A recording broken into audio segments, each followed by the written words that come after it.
और कोई परमात्मा जिनको हम भगवान मानते थे वो हमारी आयु एक्सटेंड नहीं कर सकते।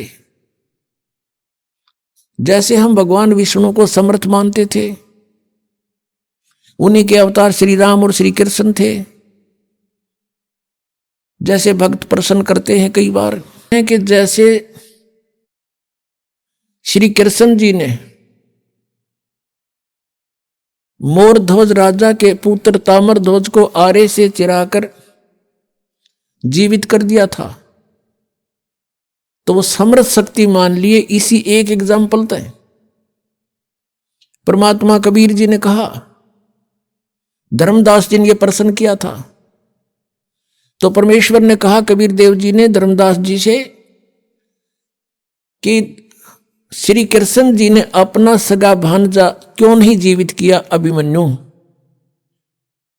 जब वो पहले दिन महाभारत के युद्ध में मारा गया था। उसका सगा भांजा था, सुभद्रा का पुत्र था। श्री कृष्ण जीवित नहीं कर सका, जिसकी आवश्यकता थी जीवित करने की, और वहां जा पंगा लिया, मोरध्वज का बेटा कटवा के जीवित कर दिया। धर्मदास एकदम स्तब्ध हो गया कि भगवान सच्ची बात है, उनका तो कुलनाश हो रहा था और वहां भगवान उसको जीवित नहीं कर सके। तो प्रश्न किया, क्या कारण है प्रभु?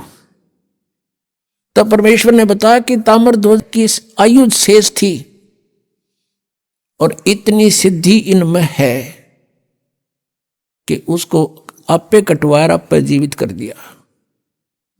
लेकिन अभिमन्यु की आयु शेष नहीं थी, श्री कृष्ण कुछ नहीं कर सके और ना कर सकते। तब धर्मदास ने कहा कि भगवान सचमुच वहां तो अति आवश्यकता थी उसके जीवित करने की। सूरवीर योद्धा था और साथ में जरूर थी, युद्ध हो रहा था, पांडवों का कुलनाश हो रहा था।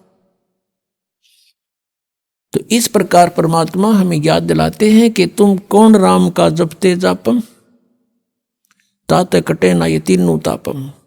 अब प्रसंग चल रहा है कि जैसे हम इस परमेश्वर की शरण में आएंगे तो ये हमारी आयु भी बढ़ाएगा। ये समर्थ शक्ति है, परमेश्वर है, ये पूर्ण परमात्मा है। अब वेद गवाही देते हैं कि भगवान उम्र बढ़ा देता है, लेकिन वो है कौन परमात्मा? वो पूर्ण ब्रह्म है, कबीर देव है।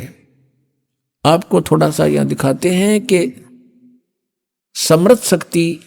देखो, सुनी सुनाई बातें तो हमने बहुत सुन रखी है, दंत कथाएं सुन रखी है। जब तक आप आंखों नहीं देख लोगे प्रमाणों को,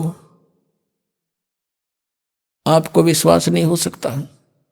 क्योंकि हमने वेदों की आड़ में जो भी वक्ता होते थे, पुराणों का, वेदों का और गीता जी का रेफरेंस देकर सत्संग किया करते थे। और हम ये सोचा करते थे कि संस्कृत के विद्वान हैं, संस्कृत साथ बोल रहे हैं, इन्होंने सदग्रंथों को सही जाना होगा। और ये कहा करते थे कि जो प्रारब्ध है वो तो भोगना ही पड़ेगा, जिसकी आयु जहां समाप्त होगी वो तो होगी ही होगी, इसका कोई विकल्प नहीं।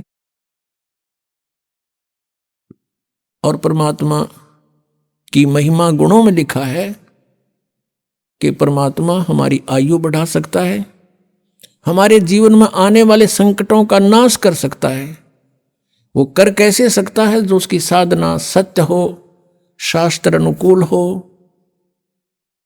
तब उनको सब राहत मिलती है। परमात्मा हमारी आयु भी बढ़ा सकते हैं, आपको वेदों में दिखाते हैं। क्योंकि शिक्षा का हमें एक लाभ है तो यही है कि हम सदग्रंथों को स्वयं समझ सकते हैं। और जब तक हम नहीं समझेंगे, कोई भी हमें बंडा दे, कुछ भी कह दे, हम उससे की मान लेंगे। जिस कारण से आज तक हम यह भटक रहे हैं, अरे नकली संतों के पीछे लटक रहे हैं। ये देखिएगा, ये है ऋग्वेद, आपको दिखाते हैं ये कहां से प्रकाशित है। सार्वदेशिक आर्य प्रतिनिधि सभा, महर्षि दानंद भवन, रामलीला मैदान, नई दिल्ली से। उनके फोन और फैक्स नंबर ये है। ये मुद्रक है prince offset printers, 1510 Pataudi house, Daryaganj, Nai Delhi से। ऋग्वेद मंडल नंबर 10 सूक्त 161 161 और मंत्र नंबर 2 में, यदि रोगी नष्ट जीवन शक्ति वाला हो, यानी जिसका जीवन नष्ट होने वाला हो गया है, यदि अथवा सीमा से परे चला गया है, यदि मृत्यु के समीप पहुंच गया ही है, तो भी उस रोगी को ये देखिए ना, दयानंद के भक्ता ने मैं वैद लिख दिया यहाँ पर, क्योंकि दयानंद ये मानता था भगवान कुछ नहीं कर सकता, ना रोग काट सकता, ना उम्र बढ़ा सकता, इसलिए यहां लिख दिया मैं वैद। कष्टप्रद रोग के पंजे से छुड़वा लाता हूं और 100 शरद ऋतुओं तक जीने, यानी 100 वर्ष तक के लिए इसको बलयुक्त करता हूं। अब यहां जो इन्होंने जानबूझ कर बकवाद करी इस मूल पाठ में, इसमें वेद का जिक्र नहीं, क्योंकि वेद कोई मेडिसिन की बुक नहीं है, ये भगवान की जानकारी महिमा है इसके अंदर। अब यहां तो ये लिख दिया, फिर परमात्मा कहते हैं चोर चोरावे तुंबड़ी, वो गाड्डे पानी में, वो गाड्डे हुआ ऊपर आओ ना, सच्चाई छानी ना है। लेकिन कहीं ना कहीं परमात्मा ने इनकी आंखें बंद कर ही दी, जहां इन्होंने सच्चाई लिख दी, ना चाहते हुए भी लिखती, भगवान ने लिखवा दिए तो क्या लिखे थे ये देखना। ऋग्वेद मंडल नंबर 9 सूक्त 80 और मंत्र नंबर इसका भी 2। हे परमात्मन, आप उपासकों की आयु के बढ़ाने वाले हैं। यहां भूल गए वैद लिखना। देखा परमात्मा के चोर चुरावे तुमड़ी गाड्डा पानी में, वो गाड्डा हुआ ऊपर आओ ना, सच्चाई छनी ना। और दिखाता हूं इन्हीं के अनुवाद में, ये देखिएगा एक और दिखाते हैं इन्हीं परमात्मा। देखो ये दास अगर आपको अनुवाद करके या बताओ वैसे तो नहीं जच्चे, क्योंकि ये आपका तो यकीन हो जा पर ये होड़ ना दें, ये कहकर आपको भ्रमित कर देते कि रामपाल को संस्कृत ना आती, ये वेदों के अनुवाद करेगा। और यही हमारे भगवान कबीर साहब के बारे में इन्हें टांग अड़ाई थी कि कबीर अशिक्षित है, अक्षर ज्ञान नहीं, ये संस्कृत का मामला, ये सदग्रंथों को समझना इस जुलाहे के बस का कहां, ये झूठ बोलता है। और परमात्मा सारी सच्ची कहा करते थे, 600 वर्ष पहले ये बात बताया करते, तो दास आपको सदग्रंथों से रूबरू करा रहा है। और उन्हीं से आज परमात्मा ने अनुवाद करवा रखे हैं, इन्हीं के अनुवाद में परमात्मा ने दया बख्शवा दी। नन्नू कौन कहे मैं काल हूं और वो भगवान कोई और है, गीता में सारे रेफरेंस दे दिए। मालिक ने कहा दिया, उसका उसने पता ही नहीं मैं कद के बोल गया, और सच्चाई बुलवा दी दाता ने उस ब्रह्म काल ते कि वो परमात्मा तो कोई और है और मैं तो काल हूं, सबको खाने आया हूं। जब तो नांडी पाक के कही थी कि यहाँ कोई मैंने टोकड़ियां नहीं कि मैं कह दूं, और कह दी सच्ची, अब हमारे काम आ गई। अब देखो ये ऋग्वेद है, इसका द्वितीय भाग है, ये लंबी बड़ी जल्द में, बड़ी जल्द में है। ये प्रकाशक हैं पंडिता राकेश रानी, और ये कहाँ से छपा है, प्रधान कार्यालय वेद मंदिर महात्मा वेद भिक्षु सेवा आश्रम लेखराम नगर इब्राहिमपुर मुखबेलपुर दिल्ली, दूरभाष इतना, दान संस्थान। और ये है इसका अनुवादक महात्मा वेद भिक्षु भारतेंद्र नाथ, और दान संस्थान करोल बाग नई दिल्ली से इसने इसका अनुवाद किया है। देखिएगा ये है ऋग्वेद मंडल नंबर 10 सूक्त 161 ये 161 और ये दूसरा मंत्र इसका। इसने बहुत बढ़िया अनुवाद किया। सच्चाई, यदि किसी रोगी की जीवन शक्ति समाप्त हो, उसकी आयु ना रही हो, यदि वह सीमा से परे हो गया है, यदि वह मृत्यु के सन्निकट चला गया है, तो भी उसे मैं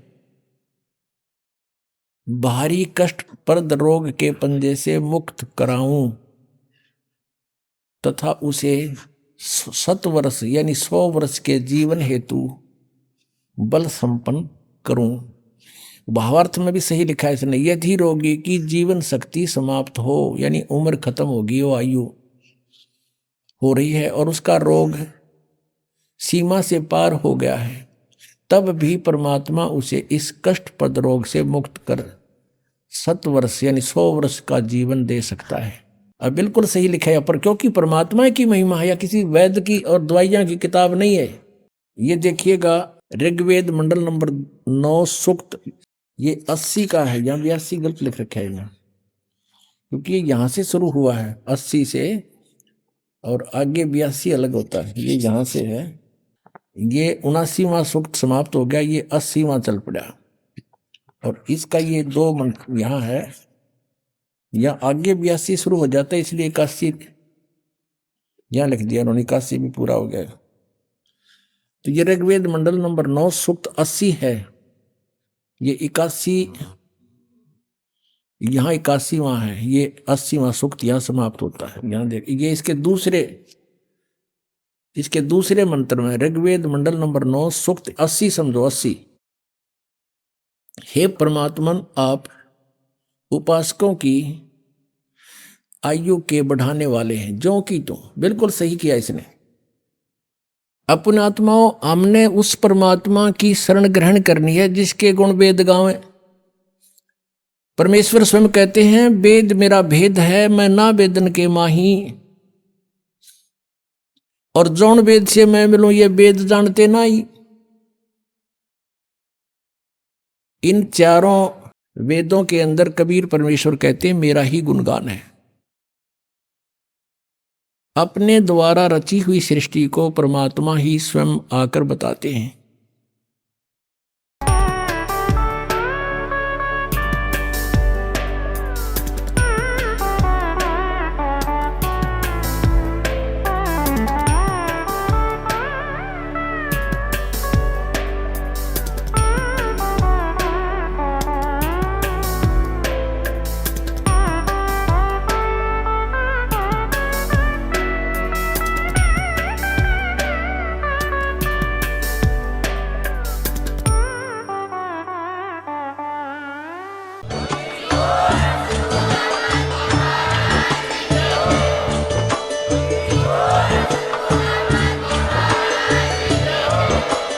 आप सुन रहे थे जगत गुरु तत्वदर्शी संत रामपाल जी महाराज जी के मंगल प्रवचन। अधिक जानकारी के लिए विजिट कीजिए हमारी वेबसाइट www.jagatgururampalji.org। संत रामपाल जी महाराज जी के शुभ आशीर्वाद से पूरे विश्व भर में 500 से भी ज्यादा नाम दीक्षा केंद्र हैं, जिन पर संत रामपाल जी महाराज जी द्वारा ऑनलाइन निशुल्क नाम दीक्षा दी जा रही है। अपने नजदीकी नाम दीक्षा केंद्र का पता करने के लिए संपर्क करें 8222880541।